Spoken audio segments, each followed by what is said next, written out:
Hi, I'm Alex. Let's have a quick look at the different parts of ActiveCollab. First, we have the Projects section.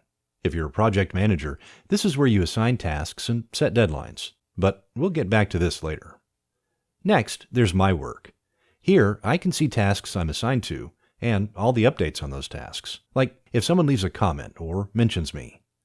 For most people on our team, it's the only page they'll ever visit in ActiveCollab because it answers two important questions: what's new and what to work on next. And here's the global activity stream. It shows what happened on all projects. So if someone's been away, this is where they can do some catching up. Then the calendar. It's divided into two parts. Custom calendars are pretty much like any other calendar, where we add meetings, days off, birthdays. Then there's the project calendars. Let me enable them. They're created automatically when you set dates for tasks, so it's a nice place to keep track of all of your deadlines. People. This is everyone on our team, plus the clients. Here's me. I've got the owner role, which gives me access to everything. And these are my team members. They can only see their projects and not much more. Let me switch to another browser where I'll log in as a member user. You can see there's only 2 projects and no reports, no invoices, no settings. Your team only gets what's relevant. Moving on, we've got invoices, where we can see what's pending payment and what's paid. What saves a lot of time is creating invoices from billable hours. I just select the project, and the time our designers spend on tasks appears as invoice items. The estimates are basically like invoices, but we send them to clients before we start a project. When they approve, we convert it to a project, and the estimated total becomes the budget. So that's another time saver. Reports give you an overview across all your projects. The tasks report is really great here.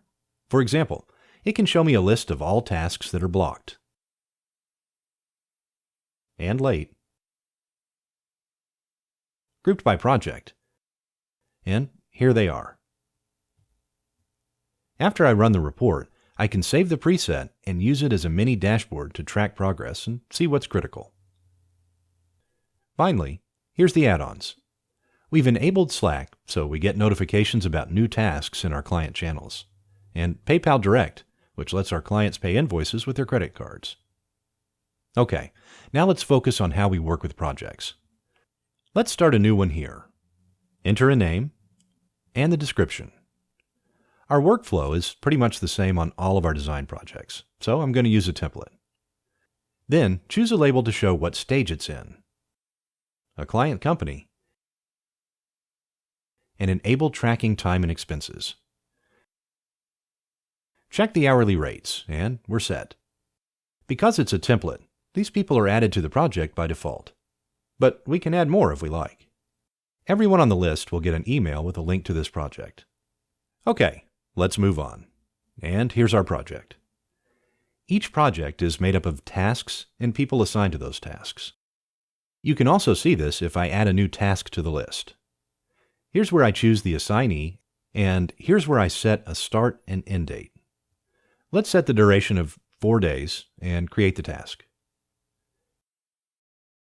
Now our task lists, they're more like stages, and a task will travel across all of them. We can do this by moving a task here. Or switch to the column view, which gives a better overview. This way we make sure only one task per assignee is in progress, so people finish one thing before they move on to the next. Another view that's really useful is where we lay out all the deadlines.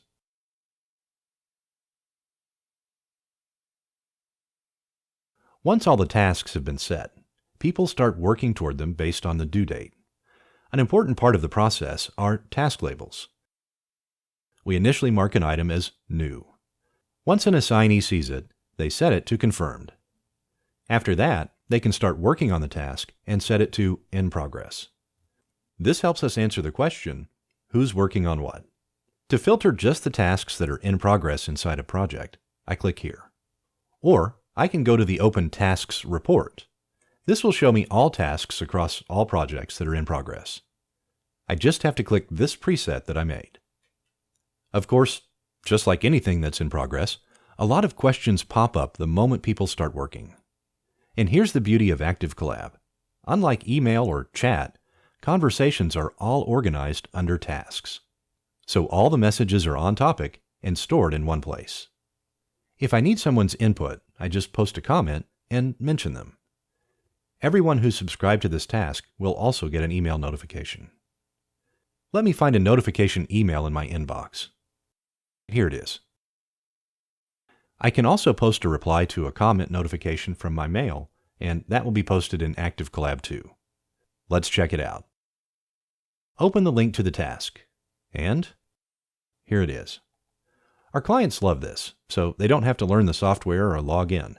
They can collaborate just by using email. They can also create tasks by emailing them in.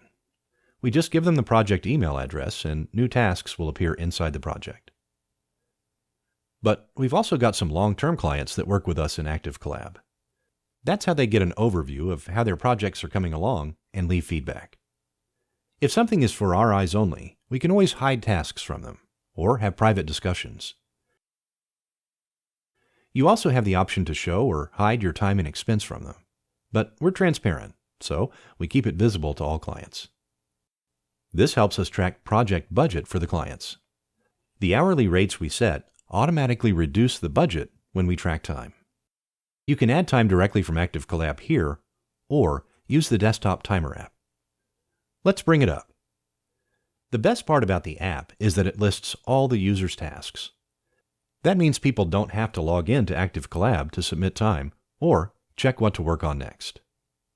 So after we're done and submit the time, it will appear in the project under the Time tab.